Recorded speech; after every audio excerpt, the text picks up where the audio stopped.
already, it starts. Family, friends, Mel, Mia, and Lauren. Apparently, when I tell a story, I really do tell a story. Personally, I don't really know what all that's about. That's probably because I put myself to sleep before I reached the end. However, whilst I make no promises, I will do my very best this evening to keep this as brief as possible. So, are you sitting comfortably? Then I'll begin. Firstly, Mel and I would both like to thank you all for joining us to celebrate Lauren's bat mitzvah. And we are particularly delighted that Mum and Dad and Elsa and Richard are all here, looking fit and healthy to celebrate with us.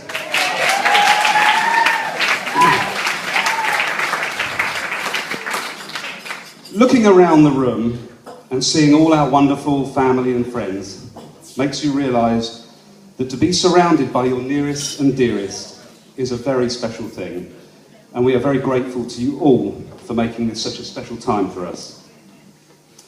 Now, it all started 13 years, 1 week and 2 days ago, following a minor incident whilst returning home from dinner with friends, involving Mel, myself, my then BMW, and a fox. Although we were both okay, Mel was admitted the following morning into hospital with high blood pressure. I was naturally extremely concerned. After all, the fox had caused a considerable amount of damage to the front of the car.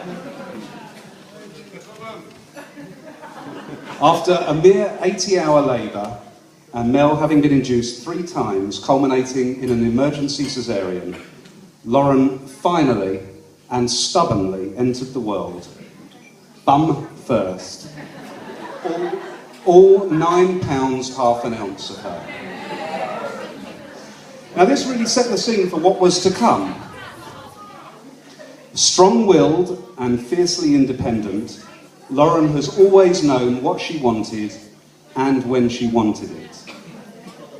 As a baby, that generally meant food. Anything, anywhere, anytime.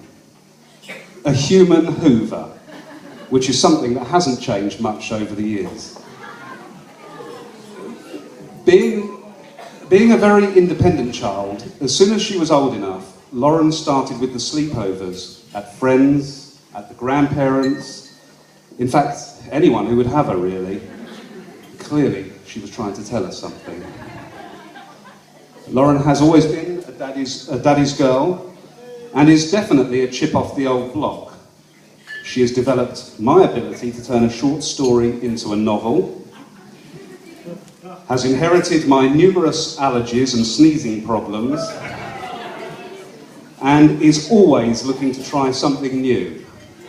First, it was ballet and drama, then football, judo, fencing, street dance, and football again.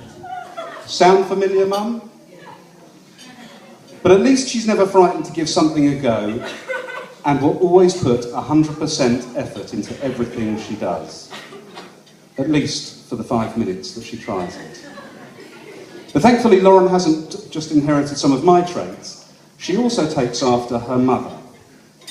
An ability to talk to her friends for hours about nothing, playing on Facebook when she should be working, and the shopping, of course.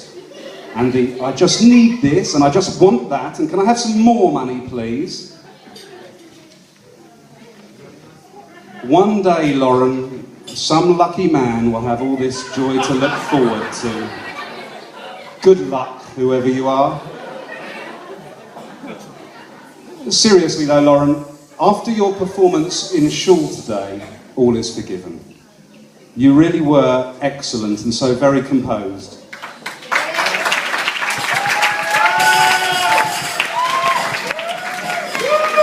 And you have made Mummy and I so very proud. All that hard work and effort you put into learning your portion over the last 18 months really paid off. Today you really have proved that when you set your mind to something, you can achieve anything you want, and you should be very, very proud of yourself. Lauren, tonight you look gorgeous. And yes, for a change, it really is all about you. Enjoy every moment, you thoroughly deserve it. Although Mum and I do like to wind you up, you are everything a parent could want in a daughter. You are, and always have been, a fun-loving and beautiful girl, and despite the constant nudging, you are a wonderful, caring and protective sister to Mia. You have always thrived at school, first at Radlett Prep and now at JFS, where you have made Mum and I very proud with the progress you have made.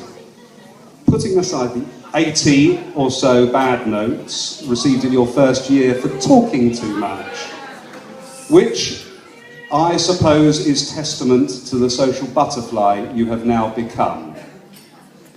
You are now growing into a beautiful young lady whom Mum and I love very much, and we both know that you will continue to be a credit to yourself, to us, and to everyone who knows you.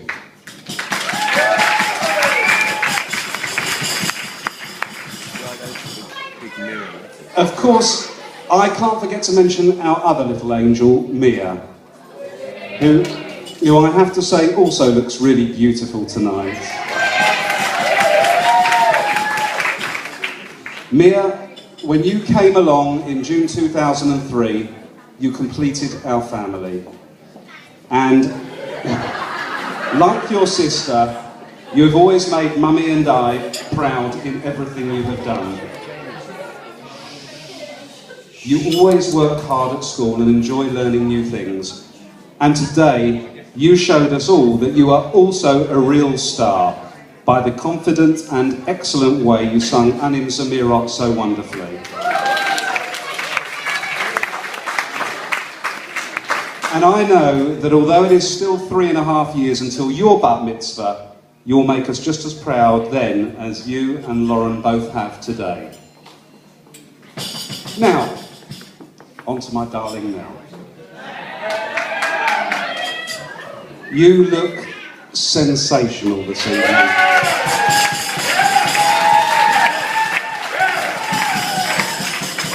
Not that you don't always, but tonight you really have surpassed yourself. Over the last few weeks, in the build-up to this evening, rather strangely, we seem to have had a bit of a role reversal. You have been the calm one, whilst I have been the one on edge, wondering whether all would go to plan. We have established that I know how to write list upon list upon list of things that need doing, but you are the one who has put everything in place, organised things, and made sure that everything is just right. And you really have done a fantastic job.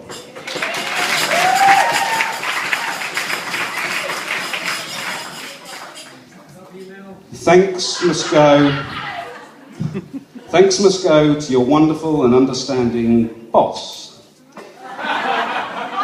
who has given you so much time to fit everything into your busy work schedule. Of course, when I say work, I mean a morning shop in Sainsbury's, followed by a coffee break in Costa, the 36 daily personal calls and the numerous Facebook status updates, before finally settling down for lunch, and then fitting in the minor inconvenience of perhaps having to type a survey in the short time before leaving the office to pick up the kids. How you've managed it all, God only knows.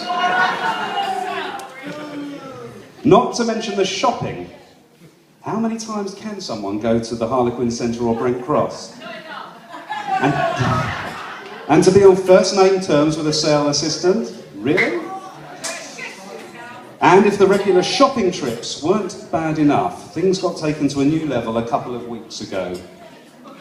I know there was a last-minute panic to make sure you had everything ready for this weekend, but a motorbike through Brent Cross? Seriously? Mel. Mel. Throughout the last 14 and a half years, we've had some fun times. And, shall we say, some interesting times. But one thing that has remained constant is that you have always been by my side, with my best friend and my confidant. And I want to take this opportunity to tell you that I love you and I appreciate you very much. Thank you for being you. Thank you for giving me such a wonderful family. And thank you for making this weekend so perfect.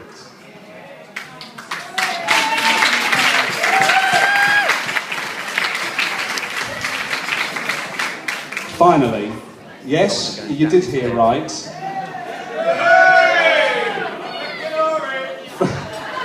From all of us, I would like to thank you all once again for helping to make this an occasion we will never forget.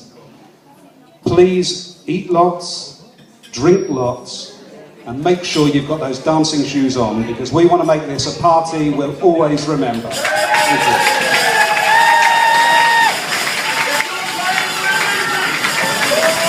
Ladies and gentlemen, as he makes his last stage, let's hear it for Richard! Jack and Laurie, Jack and Laurie, Jack and Laurie, Jack and Laurie's story.